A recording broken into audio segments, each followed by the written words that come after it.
Hello students, welcome back to doctor AB classes of physics. इस class में हम electrostatic unit जो हमारा चल रहा है पहला यूनिट, उसका नेक्स्ट टॉपिक की बात करेंगे गॉस थ्योरम की। और इसको गॉस लॉ भी कहते हैं, गॉस थ्योरम भी कहते हैं, और इसको कह सकते हैं हम एप्लीकेशंस ऑफ इलेक्ट्रिक फील्ड, क्योंकि हमने अभी तक कूलम्स लॉ पढ़ लिया अच्छे तरीके से, उसका कॉज पढ़ लिया, इलेक्ट्रिक फील्ड क्या होती है, कैसे कैलकुलेट करते हैं, ठीक है।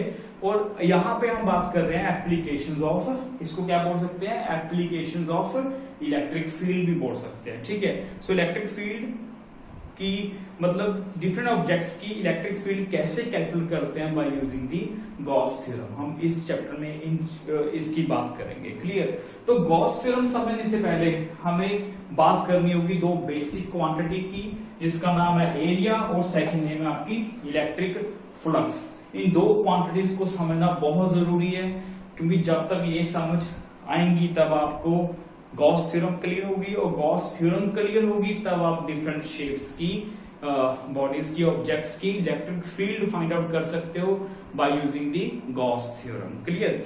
तो ये समझने के लिए ये इलेक्ट्रिक फ्लक्स की बात करेंगे, यहाँ पे बात करेंगे हम एरिया वेक्टर की, एरिया की, है ना। सो पहला क्वेश्चन देखिए क्या है, इज एरिया ए स्केलर और ए वेक्टर क्वांटिटी। अभी तक आपने जो क्लासेस में पढ़ रखा है कि एरिया आपका स्केलर क्वांटिटी है, एरिया आपका सिंपल एक वैल्यू है ना, उसकी कोई डायरेक्शन नहीं होती। ये आपके लिए बिल्कुल नया कंसेप्ट है, अच्छे से समझिए, ठीक है।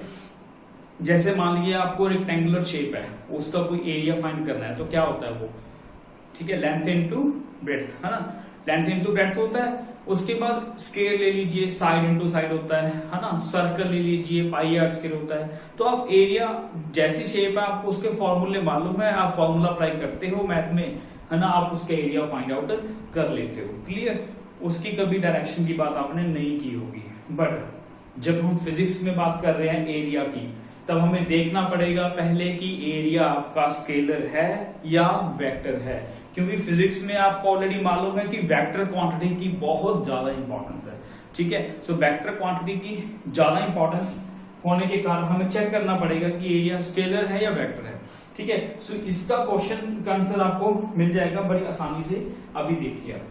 सो एरिया, मैं कह रहा हूं कि फिजिक्स कह रही है आपकी कि एरिया क्या है आपकी, area is your vector quantity. Area is not a scalar, area is your vector quantity. कैसे, how area is a vector quantity, let us understand with an simple example, जो आप पहले ऑलरेडी डिस्कस करते हो mathematics में, वो एक ऐसी सिंपल सी एग्जांपल लेकर के हम चलते हैं, ठीक है। सो मैं क्या कर रहा हूं आपको यहाँ पे पहले क्वेश्चन का आंसर समझाने के लिए कि एरिया वेक्टर क्वांटिटी कैसे है फिजिक्स में, ठीक है, उसको समझाने के लिए सिंपल सी एग्जांपल कंसीडर करते हैं। मैंने क्या कंसीडर किया, एक रेक्टेंगल कंसीडर कर ली, एक रेक्टेंगल कंसीडर कर ली, जिसकी जो लेंथ है वो मैंने ले ली 5 मीटर और विड्थ मैंने ले ली 2 मीटर, क्लियर। आयत ले ली मैंने, रेक्टेंगल ले ली ए बी सी डी, ठीक है, क्लियर हो गया। अब इसका एरिया, मैं कहता हूं इसका एरिया फाइंड आउट करो, तो एरिया आप कैसे, ये आपकी रेक्टेंगल है, ठीक है, दिस इज योर रेक्टेंगल। मैं कह रहा हूं आपको इसका एरिया फाइंड आउट करो, तो आप इसका एरिया कैसे फाइंड आउट करोगे, एरिया कैसे फाइंड आउट करोगे, लेंथ इनटू, क्या होता है आपका, लेंथ इनटू ब्रेड्थ, है ना, ये होता है ना आपका। तो लेंथ कितनी है आपकी 5 मीटर, ब्रेड्थ कितनी है आपकी 2 मीटर, तो कितना हो गया, this is your 10 meter square area आपका आ गया। आप सिंपल ऐसे ही कैलकुलेट करते हो, अगर स्क्वायर है तो साइड लगा देते हो, सर्कल है pi R square, surface area square का फाइंड करना है 4 पाई आर स्क्वायर, मतलब जैसी शेप है उसके वैसे फॉर्मूले आपके पास है, आप लगा सकते हो, फाइंड आउट कर सकते हो, ठीक है, simple. But you will surprise, physics आपको सरप्राइज कर देगी कि आपका ये एरिया जो अब तक आप पढ़ रहे थे कि स्केलर है, एरिया स्केलर क्वांटिटी नहीं है भाई, area is your vector quantity. कैसे वेक्टर क्वांटिटी, अब वेक्टर क्वांटिटी में पहले बोल चुका हूं कि ये आपकी वेक्टर क्वांटिटी है, तो हमें इस रेक्टेंगल को भी वेक्टर फॉर्म में, डायरेक्शन फॉर्म में इसकी बात करेंगे। कैसे, सिंपल, हमें जो आप पढ़ रहे हो +1 पढ़ते आ रहे हो, हम इसको क्या करते हैं, आई जे के एक्स वाई जेड एक्सिस में बना देते हैं शेप को। सो मैं ये ए पॉइंट है, ओरिजिन ले लो, कुछ भी ले लो, this is your X axis, this is your X axis, this is your Y axis, है ना। जो एक्स एक्सिस की आपकी डायरेक्शन होती है वो किससे देते हैं फिजिक्स में हम, आई कैप से, और this is your J cap. Vector है, मैथ में भी आता है भाई, फिजिक्स में तो हम पढ़ रहे हैं प्लस वन से, आई कैप जे कैप, है ना। Third one is your, third one बना लेते हैं इसमें, ये रहा आपका के cap, this is your Z axis, this is your Z axis and के कैप। डायरेक्शन क्या है आपकी जेड एक्सिस की, बोर्ड बाई टू डायमेंशनल है, इसलिए मैंने जेड एक्सिस ऐसे बनाई, आप कॉपी पे भी ऐसे ही बनाओगे क्योंकि दैट इज योर प्लेन, है ना। तो this is your Z axis, ये वाली ये जो एक्सिस है this is your along this way, है ना। So X axis, Y axis and Z axis, clear. तो मैंने ड्रा कर दी जेड एक्सिस की। अभी हमें जरूरत पड़ेगी इसकी, कैसे जरूरत पड़ेगी अभी आप देखिए। अभी ये फॉर्मूला लगाया मैंने लेंथ इनटू विड्थ। अभी लेंथ किधर है, अलोंग एक्स एक्सिस है। फिजिक्स की बात करें अगर, वेक्टर की बात करें अगर, तो मैं लेंथ को ले लेता हूं, this is your x, this is your से वाई, है ना। सो आपका एक्स कितना है इस डायग्राम से, एक्स कितना है आपका 5 इंटू आई कैप, 5 इंटू आई कैप। अगर वेक्टर की बात कर रहे हैं, दिस इज योर 5, इसकी मैग्नीट्यूड है, डायरेक्शन किधर है अलोंग एक्स एक्सिस, तो मैंने लिख दिया एक्स, ठीक है, क्योंकि एक्स एक्सिस है। और अगर मैं वाई की बात कर रहा हूं तो वाई क्या लिखोगे आप, 2 मैग्नीट्यूड है और डायरेक्शन किधर है आपकी जे, है ना, जे डायरेक्शन देगा आपकी J cap. So this is your values along, मतलब ये वेक्टर फॉर्म, है ना, एक्स की वैल्यू, वाई की वैल्यू, डायरेक्शन के साथ, ठीक है। क्लियर हो गया ना भाई, क्लियर। और यहाँ पे क्या आएगा आपका वेक्टर आएगा ना, क्योंकि this is your magnitude and this is your direction, magnitude direction, ठीक है। और आपको पता है कि वेक्टर की दो ही चीजें होती हैं, मैग्नीट्यूड एंड डायरेक्शन। मैंने दोनों ही बता दिया आपको डायग्राम से, जैसे हमने सिंपल, ये तो सिंपल मैथमेटिक्स किया था, अब वेक्टर को यूज करके कर रहे हैं, इसका एरिया निकालेंगे क्या आता है, क्लियर। यहां तक क्लियर होगा भी आपको, ठीक है। उसके बाद आप देखिए, अब एरिया निकालते हैं। नाउ एरिया, अब देखना एरिया क्या होगा, एरिया ऑफ रेक्टेंगल ABCD। अब इसका एरिया निकालते हैं, क्या होगा फिर वही लेंथ इनटू विड्थ होगा। लेंथ क्या आपकी एक्स वेक्टर इनटू विड्थ क्या आपकी वाई वेक्टर। अब आप ध्यान दीजिए, अब हम सिंपल प्रोडक्ट नहीं कर रहे मैथ वाली, अब हम वेक्टर वाली प्रोडक्ट कर रहे हैं। वो कैलकुलस प्रोडक्ट दिस ईयर, मतलब वो algebra product this year vector product है, ये आपकी वेक्टर प्रोडक्ट है, ठीक है। वेक्टर प्रोडक्ट आपकी 2 टाइप्स की होती है, और यहाँ पे सिंपल कभी भी वेक्टर को जब प्रोडक्ट करोगे सिंपल प्रोडक्ट नहीं होती, क्लियर। और वेक्टर प्रोडक्ट आपकी 2 टाइप्स की होती है, आपने +1 में पढ़ा है, scalar product, vector product, dot product, cross product, ठीक है। Dot mean scalar, vector means cross product, clear. वो आपके ने पढ़ रखी है पहले। तो ये कौन सी प्रोडक्ट है, ये कौन सी प्रोडक्ट है, डॉट है, स्केलर है, डॉट या स्केलर, वेक्टर है या क्रॉस प्रोडक्ट है, ये कैसी प्रोडक्ट है, इसको चेक करते हैं हम 1 बाय 1। 2 ही तो प्रोडक्ट है, चेक कर लेते हैं एक एक करके। तो पहले एरिया तो पता ही है आपको, लेंथ इनटू विड्थ होगा, मैंने लेंथ इनटू विड्थ कर दिया, पर वेक्टर होने के कारण यहाँ पे मुझे या तो डॉट लगाना पड़ेगा, डॉट प्रोडक्ट कंसीडर करनी पड़ेगी, या मुझे क्रॉस लगाना पड़ेगा, वेक्टर प्रोडक्ट कंसीडर करनी पड़ेगी, क्लियर। तो मैं पहले यहाँ पे ट्राई कर रहा हूं डॉट लगा करके। सपोज मैंने ये डॉट लगा दिया, I assume it as a dot product, तो मैंने इसको क्या अज्यूम कर लिया, पहले डॉट प्रोडक्ट अज्यूम कर लिया। अब आप वैल्यू पुट करो, एक्स की वैल्यू कितनी है 5 आई कैप डॉट, वाई की वैल्यू कितनी है 2 जे कैप, 5 इंटू 10 2 10 हो गया, सिंपल मल्टीप्लाई, और डायरेक्शन लिख लो आई कैप डॉट जे कैप। अरे भाई आई कैप डॉट जे कैप। अब हम आई कैप डॉट जे कैप को सॉल्व करते हैं, किसकी वैल्यू क्या होगी। अब यही सॉल्व कर लेते हैं, I cap dot J cap की value, I cap dot J cap की वैल्यू अपने पढ़ा है ना फॉर्मूला, यहां सॉल्व करते हैं। A vector dot B vector क्या होता है, A B cos theta, very good. ये फॉर्मूला हमने इलेक्ट्रिक फ्लक्स में आज ही यूज करेंगे, ठीक है। एक फॉर्मूला पढ़ा है आपने, ए क्रॉस बी क्या होता है, A B sine theta into N cap, ये डायरेक्शन होती है, ठीक है। ये आपने पहले पढ़ रखा है वही +1 में, अब हम वहां तक नहीं जाएंगे, ठीक है। अभी समझिए, यहां से हमें डायरेक्टली कंसेप्ट पढ़े थे +1 में, और यहाँ पे हम यूज कर रहे हैं उन कंसेप्ट को। अब लगा रहे हैं, अप्लाई कर रहे हैं। अब देखिए हमें डॉट प्रोडक्ट चाहिए आई कैप और जे कैप के बीच में, दिस इज योर डॉट। पहले मैंने एज्यूम कर लिया कि एरिया आपका कौन सी प्रोडक्ट है, मान लीजिए डॉट प्रोडक्ट है ना। भाई डॉट क्यों लगाया मैंने, क्योंकि ये वेक्टर्स है, वेक्टर के लिए सिंपल प्रोडक्ट नहीं करनी, डॉट या क्रॉस लगानी है, तो पहले मैंने एज्यूम कर लिया this is your dot product. So 5 × 2 10 magnitude तो 10 आ गया जो हमारा पहले भी आया था, ठीक है। I cap dot J cap, I dot J formula लगाइए, I cap dot J cap formula लगाओ तो जाएगा I magnitude J magnitude cos of theta. अरे भाई दोनों के बीच में आई कैप और जे कैप के बीच में जो एंगल है वो कितना एंगल है, that is your 90 degree angle. Clear ना, एक्स और वाई एक्सिस के बीच में है ये एंगल कितना है, 90 डिग्री एंगल, 90 डिग्री। और आई कॉस 90, चलो लिख लो। मैग्नीट्यूड कितना होता है unit vector, I J K all are unit vector, so magnitudes are 1। cos 90 की वैल्यू कितनी होती है, दैट इज योर 0, और this product is 0 and this is your solution is your 0। तो यहाँ पे आंसर कितना आ गया आपका 0 आ गया। मींस भाई हो सकता है कि इसका एरिया 0 हो जाए, नेवर पॉसिबल।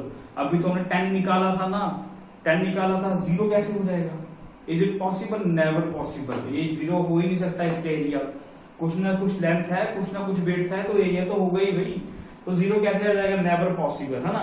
इट मींस मेरी असम्पशन क्या होगी यहाँ पे, रॉन्ग हो गई, गलत हो गई, कि जो आपका डॉट प्रोडक्ट है एरिया वो कभी भी पॉसिबल नहीं है।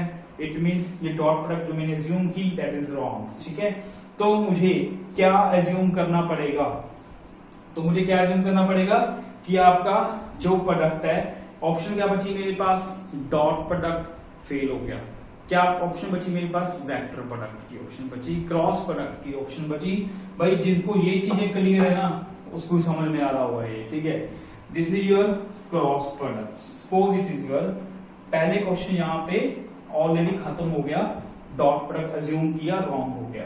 अब मैं नेक्स्ट प्रोडक्ट एज्यूम करके चल रहा हूं, इसी को थोड़ा सा चेंज कर देते हैं। This is your cross product, अगर क्रॉस है this is your cross product, values put कर दी, 5 × 2 10, आई cross J.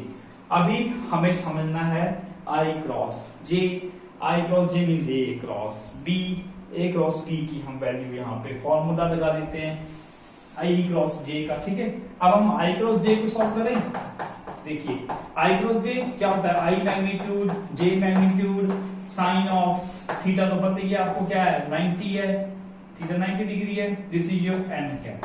Clear, I cross J है ना, आई का मैग्नीट्यूड 1, जे का मैग्नीट्यूड 1, साइन 90 भी 1 and this is your N cap. क्या बचा हमारे पास, I cross J is equal to N cap. और ये हमारा एन कैप है क्या, एन कैप कुछ तो बचा ना हमारे पास, क्या बचा, सिर्फ डायरेक्शन तो बची। मैग्नीट्यूड तो आपका ये 1 हो गया, आई क्रॉस जे खत्म हो गया ना, आई क्रॉस जे का मैग्नीट्यूड कितना हो गया 1, सिर्फ डायरेक्शन बचेगी एन कैप। क्लियर, और what is N cap, N cap is direction. तो ये तो क्लियर हो गया कि एरिया की कोई ना कोई डायरेक्शन है, क्योंकि यहाँ पे क्या आएगा आपका 10 एन कैप आ जाएगा इसके अकॉर्डिंग, जो फॉर्मूले के अकॉर्डिंग 10 एन कैप आ गया, एंड इसकी कोई ना कोई डायरेक्शन तो है ना, कैप है भाई, कैप मीन डायरेक्शन। तो एरिया जो मैंने फाइंड आउट किया by assuming it as vector product, तो इसका कोई ना कोई एरिया आया, एरिया की वैल्यू तो 10 ही रही, जैसे आप सिंपल निकालते हो मैथमेटिक्स में 10 ही आती है, 10 आ गई थी 10 मीटर्स के, वही है हमारा आ गया मैग्नीट्यूड, पर डायरेक्शन साथ में आ गई। इसका मतलब एरिया जो है ये प्रूव हो गया कि area is your vector quantity, area आपकी एक वेक्टर क्वांटिटी है। क्लियर, फिजिक्स में एरिया को वेक्टर क्वांटिटी लेना है, वेक्टर जहां पे भी आ रहा है तो आपका एरिया वेक्टर एज्यूम करके हमें चलना, हमने प्रूव भी कर दिया, एज्यूम करने की बात ही, ठीक है। क्योंकि डॉट एज्यूम किया फेल हो गया तो क्रॉस बचा, क्रॉस प्रूव हो गया कि एरिया की कोई ना कोई डायरेक्शन है N cap. And what is N cap in this diagram, अब डायग्राम के अकॉर्डिंग, एग्जांपल के अकॉर्डिंग आपके एन कैप है क्या भाई, आई जे, आई से जे जाओगे तो क्या आएगा आपका, राइट हैंड रूल यूज कर लो, स्क्रू रूल यूज कर लो, आई से जे क्या आएगा आपका के कैप, ठीक है, आई to J K cap, right hand rule और right hand screw rule. I to J जाओगे तो आप क्या कर रहे हो, नट को क्या कर रहे हो, स्क्रू को क्या कर रहे हो खोल रहे हो ना, ओपन कर रहे हो, स्क्रू बाहर आएगा, जैसे जैसे खोलो, आई से जे जाओ, आई से जे जाओगे, स्क्रू आपका बाहर आएगा और आपका मीन जो डायरेक्शन है आपकी वो अलोंग के एक्सिस है, जो मैंने पहले यहाँ पे बोर्ड पे पहले ही ड्रा कर रखी है। So this is your N cap means your K cap and this is your 10K cap. 10K cap meter square to इसकी यूनिट है ही है, this is your meter square unit.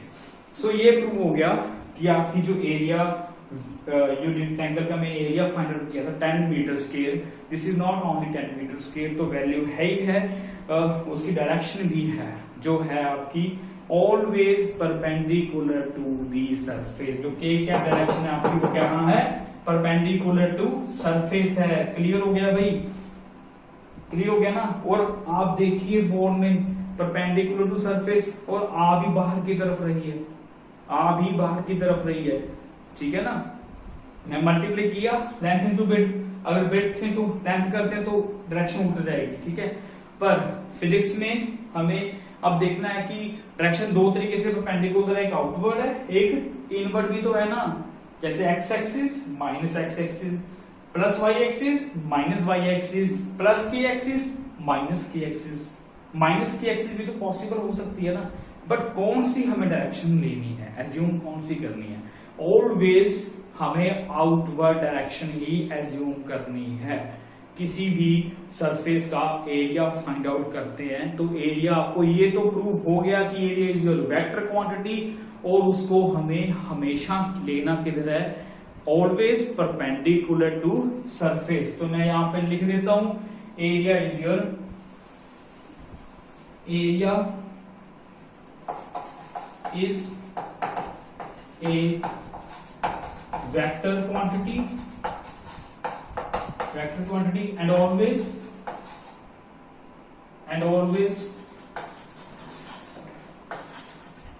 always perpendicular to the given surface। हमेशा perpendicular to क्या रहेगा, given surface रहेगा, and directed outward। अब एक डायरेक्शन हमेशा क्या लेनी है, आउटवर्ड लेनी है। सो दिस इज योर, जैसे इसकी डायरेक्शन अभी आउटवर्ड आई है, दिस इज आउटवर्ड। अगर मैं उस साइड लेता हूं तो this is your inward direction. हमें इनवर्ड नहीं लेना, हमें हमेशा आउटवर्ड डायरेक्शन एज्यूम करके चलनी है एरिया वेक्टर की, अगर आपका सरफेस ओपन है। और अगर आपका सरफेस है ही क्लोज, जैसे ये क्लोज सरफेस है, अगर मैं इसकी बात करूं कि इसकी एरिया वेक्टर की डायरेक्शन, एक दीवार का पार्ट है ना, ऊपर की छत होगी, तो उसकी डायरेक्शन क्या होगी, हमेशा आउटवर्ड। इसकी डायरेक्शन क्या होगी ये वेक्टर की, आउटवर्ड। इसकी डायरेक्शन क्या होगी ये वेक्टर की, आउटवर्ड। इसकी डायरेक्शन क्या होगी ये वेक्टर की, हमेशा के लिए आउटवर्ड। सो डायरेक्शन, अगर सरफेस आपका क्लोज है तो डायरेक्शन क्या रहेगी आपकी, आउटवर्ड डायरेक्शन रहेगी। और अगर आपका जो सरफेस क्लोज नहीं है, अगर आपका कोई सरफेस है, अगर आपका सरफेस कोई ओपन सरफेस है लाइक दिस, तो आपकी डायरेक्शन इधर भी हो सकती है तो इधर भी हो सकती है, ठीक है। पर अगर आप इस साइड काम कर रहे हो, ठीक है, तो डायरेक्शन आपकी क्या लेनी है, हमेशा आपने आउटवर्ड लेनी है, इनवर्ड नहीं लेनी, ठीक है। तो अगर मैं इस किसी भी यहां पे बात करूं, डायरेक्शन आपको आउटवर्ड लेनी है, परपेंडिकुलर टू सरफेस लेनी है। आपको पता चल जाएगा प्रॉब्लम सॉल्व करते हुए। क्लोज सरफेस में हमें डायरेक्शन हमेशा आउटवर्ड चाहिए, और ओपन सरफेस की डायरेक्शन टू साइड्स होती है, और जिस साइड पे हम काम कर रहे हैं तो वो डायरेक्शन उस साइड की लेनी है। अगर मैं इधर काम कर रहा हूं तो डायरेक्शन इस साइड लेनी है, उधर काम कर रहा हूं डायरेक्शन उस साइड की लेनी है ओपन सरफेस में, ठीक है। क्लोज सरफेस में हमें लेनी है direction always perpendicular to surface and हमेशा आउटवर्ड। ओके, क्लियर हो गया अभी। सो ये था यहां तक आपका जो एरिया एक वेक्टर क्वांटिटी प्रूव कर दी हमने, वो है ही वेक्टर क्वांटिटी, प्रूव मैंने नहीं की, फिजिक्स कह रही है, वेक्टर कह रहा है कि ये वेक्टर क्वांटिटी है आपकी, और डायरेक्शन भी उसकी हमेशा परपेंडिकुलर टू सरफेस होती है and always lies outward. Clear. और हम अगर इसको आसानी से समझ ले, ये अपनी नोटबुक है, ठीक है। अगर ये इस एरिया की बात, इस सरफेस की बात करूं, डायरेक्शन किधर होगी, अराउंड दिस। अगर इसकी बात करूं, इसकी डायरेक्शन किधर होगी, तो अराउंड दिस वन, ठीक है। अगर मैं इसकी बात करूं, ये भी तो छोटा सा रेक्टेंगल बन रही है ना, इसकी डायरेक्शन किधर होगी, आउटवर्ड। इसकी डायरेक्शन किधर होगी, यहाँ आउटवर्ड। ऐसे नहीं है इसकी डायरेक्शन इनवर्ड होगी, नो, इसकी डायरेक्शन इनवर्ड नहीं होगी, इसकी डायरेक्शन हमेशा आउटवर्ड, इसकी डायरेक्शन भी आउटवर्ड, इसकी डायरेक्शन भी आउटवर्ड, इसकी डायरेक्शन भी आउटवर्ड, इसकी डायरेक्शन भी आउटवर्ड, इसकी डायरेक्शन भी आउटवर्ड। अगर मैं इसकी बात कर रहा हूं तो इस साइड, इसकी बात कर रहा हूं इस साइड, सिंपल है, ठीक है। So area vector always perpendicular to the surface, ठीक है, एंड ऑलवेज आउटवर्ड। क्लियर हो गया? तो ये था हमारा एरिया वेक्टर की बात। अब हम चलते हैं हमारी नेक्स्ट क्वांटिटी के पास, जो भाई क्लियर हो गया ना, ये आप स्टेटमेंट लिख लेना, area is your vector quantity and always directed outward to the surface, ठीक है। अब नेक्स्ट लिखिए, अब व्हाट इज इलेक्ट्रिक फ्लक्स। अब हम इलेक्ट्रिक फ्लक्स की बात करने जा रहे हैं, ठीक है। This is your again an very important physical quantity. अभी देखना है कि फ्लक्स है क्या।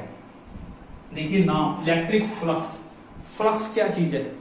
फ्लक्स किसी चीज का फ्लो, ठीक है, फ्लो, किसी का किसी से गुजरना, पास होना, दैट इज योर फ्लक्स, ठीक है। जैसे वाटर आपका टैप से बाहर आता है, this is your flux, water flux we can say, है ना।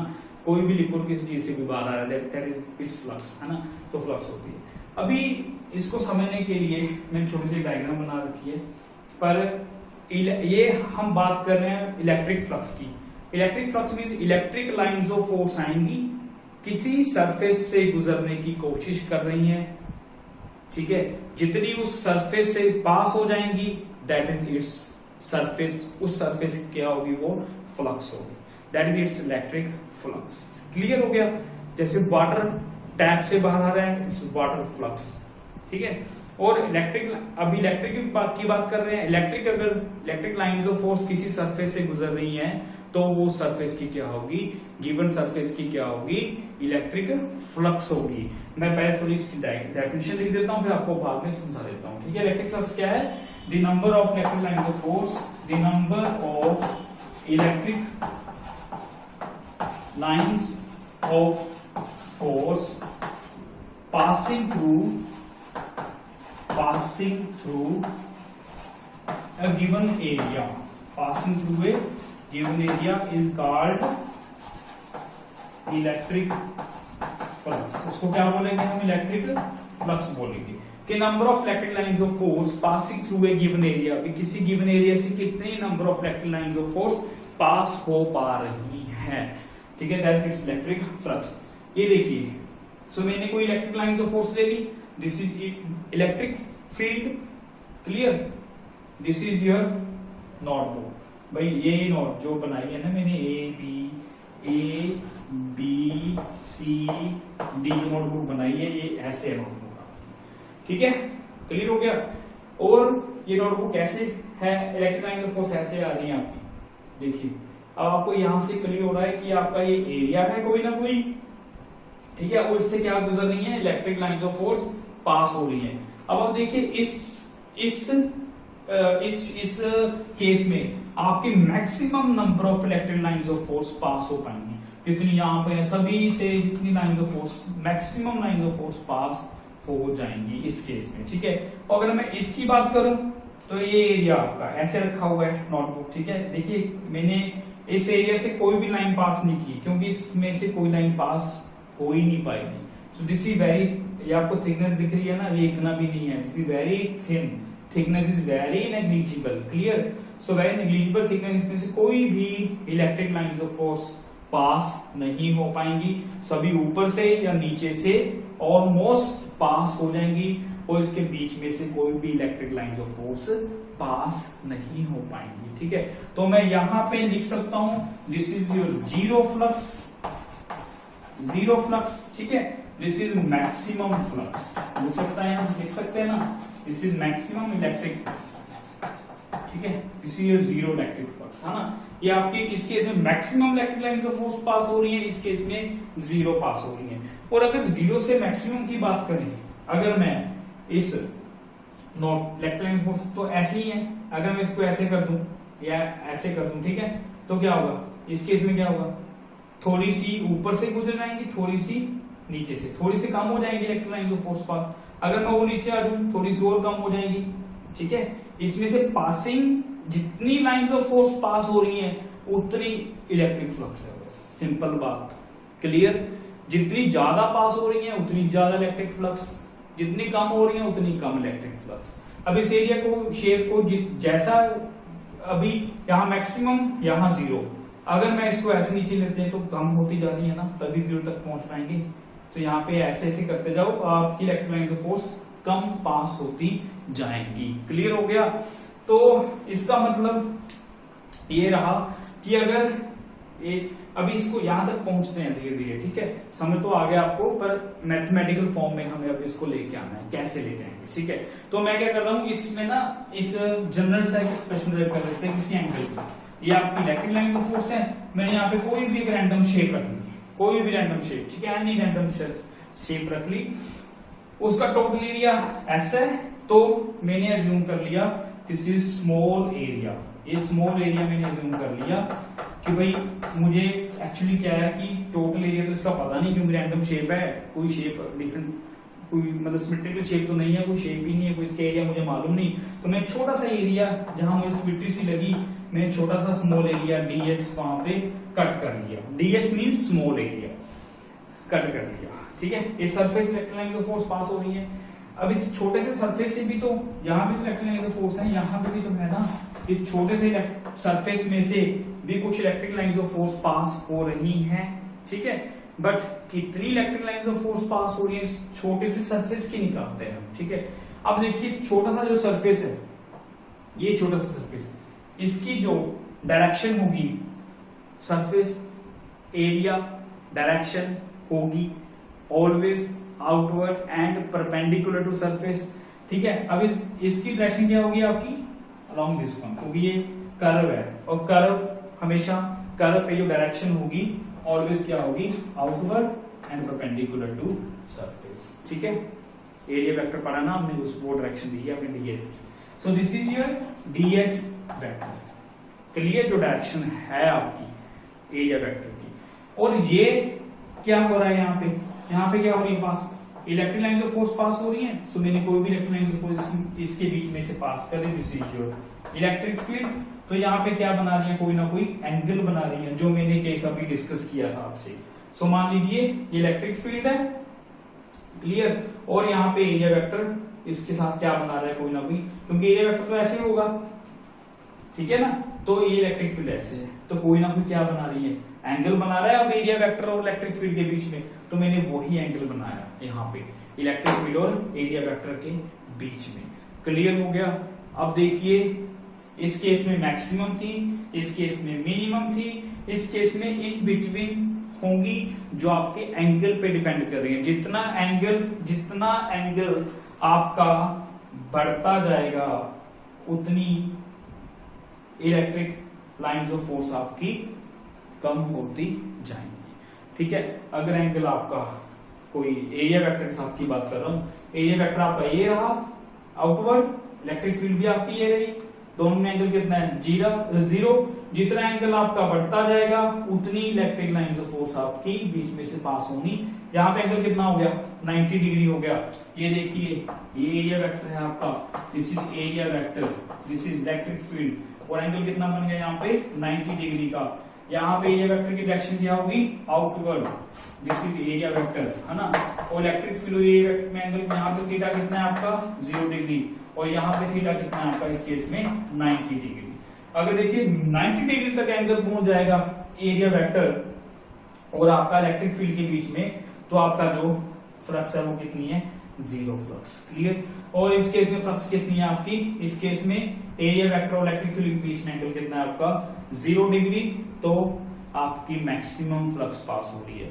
तो इसका मतलब फ्लक्स आपकी एंगल पे डिपेंड कर रही है, एरिया वेक्टर पे भी, एरिया वैल्यू पे भी डिपेंड करती है, और आपकी इलेक्ट्रिक फील्ड की वैल्यू पे भी डिपेंड कर रही है। वही यहाँ पे मैं उसका एक्सप्रेशन फाइंड आउट करने जा रहा हूँ, जनरल सा एक्सप्रेशन, जिससे हम डायरेक्टली किसी भी एंगल पे इलेक्ट्रिक फ्लक्स फाइंड आउट कर सके, ठीक है। So this is your area vector, this is electric field.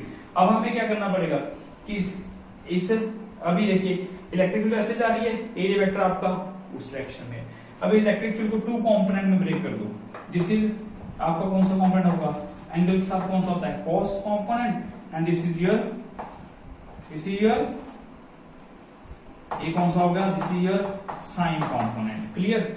ये आपका कौन सा कंपोनेंट है, साइन कंपोनेंट हो गया।